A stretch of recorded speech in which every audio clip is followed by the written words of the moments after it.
বৈষম্য বিরোধী ছাত্র আন্দোলনের অন্যতম সমন্বয়ক হাসনাত আবদুল্লাহ ফেসবুকে একটি লেখা শেয়ার করেছেন। লেখাটি তার বন্ধু সাইদ আবদুল্লাহর বলে উল্লেখ করেছেন তিনি। এতে পবিত্র কোরআনে সূরা লাহাবের প্রসঙ্গ উল্লেখ করে গণঅভ্যুত্থানে পতন হওয়া আওয়ামী লীগের ব্যাপারে বার্তা দেওয়া হয়েছে। সেই সঙ্গে অপরাধীদের ব্যাপারে যারা নরম সুরে কথা বলেন তাদের প্রসঙ্গ উল্লেখ করা হয়েছে।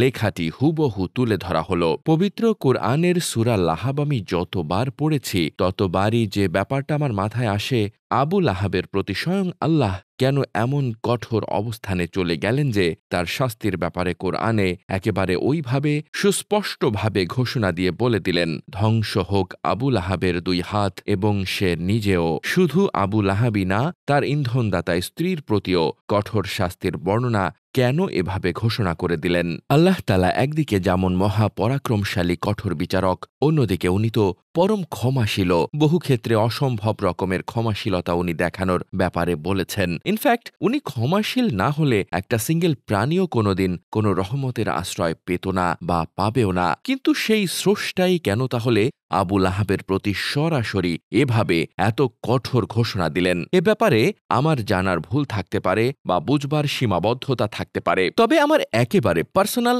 আন্ডারস্ট্যান্ডিং হলো, সকল অপরাধ বা পাপের ক্ষমা হয় না, বিশেষ করে যেখানে প্রচণ্ড সীমা লঙ্ঘন করার পরও ওই অপরাধীর মনে কোনো অনুশোচনা বোধ বা অনুতপ্ত বোধ জন্ম না নেয়। সত্যি করে বলেন তো, আশপাশে এমন কোনো আওয়ামী লীগার দেখেছেন যারা অনুতপ্ত?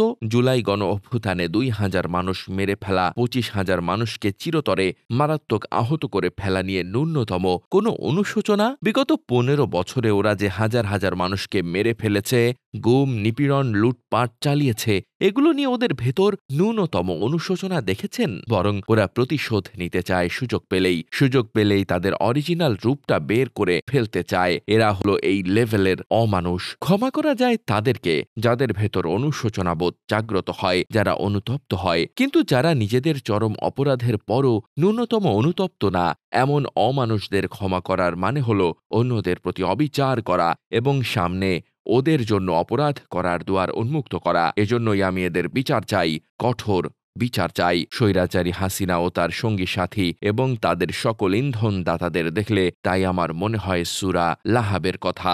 অতিরিক্ত সুশীলগিরি দেখিয়ে কেউ দেখি নরম সুরে কথা বলার চেষ্টা করে সুযোগ পেলেই। কিন্তু সবাই যে ক্ষমার যোগ্য না, এই শিক্ষাটাও কিন্তু গুরুত্বপূর্ণ, ইনফ্যাক্ট মহা গুরুত্বপূর্ণ।